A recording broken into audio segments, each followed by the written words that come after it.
நான் அந்தவங்க கூட்டிட்டு போய் திரும்ப என்னைய நான் இப்போ இங்கேருந்து போறேன்ல மேடம், என்னை வச்சு திரும்ப கொடுமைப்படுத்த அடிக்க மாட்டாங்கன்னு என்ன பிரச்சனை மேடம் நிச்சயம் இருக்கு. இப்ப நீங்க போறது திருப்பூருக்கு தான் போறீங்க? நான் திருப்பூர்ல தான் மேடம் இருப்பேன், எனக்கு அந்த வாட்டிக்கு போக மாட்டேன் மேடம். அவரு அவங்களும் வேணா வேணான்னு தான் எனக்கு தோணுது மேடம். இனிமேல் நான் இவ்வளோ வாட்டி நான் பஞ்சாயத்து பேசி நான் இவ்வளோ இடத்துக்கு போயிட்டு திருந்தாதவங்க இனிமேல் நான் சொல்லி நான் திருந்த போறாங்கன்னு சொல்லிட்டு தான் நான் வேணான்னு சொல்றேன் மேடம். அறுவே வேணாம், நான் பிள்ளைகளை வச்சுட்டு நான் என் பிள்ளைய 3 பிள்ளைய நான் பாத்துக்கிறேன் மேடம்.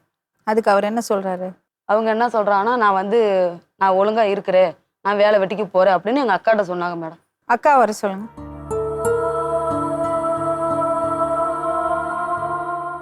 உங்க பேருமா? மாரியம்மாள். சத்தமா மாரியம்மாள்.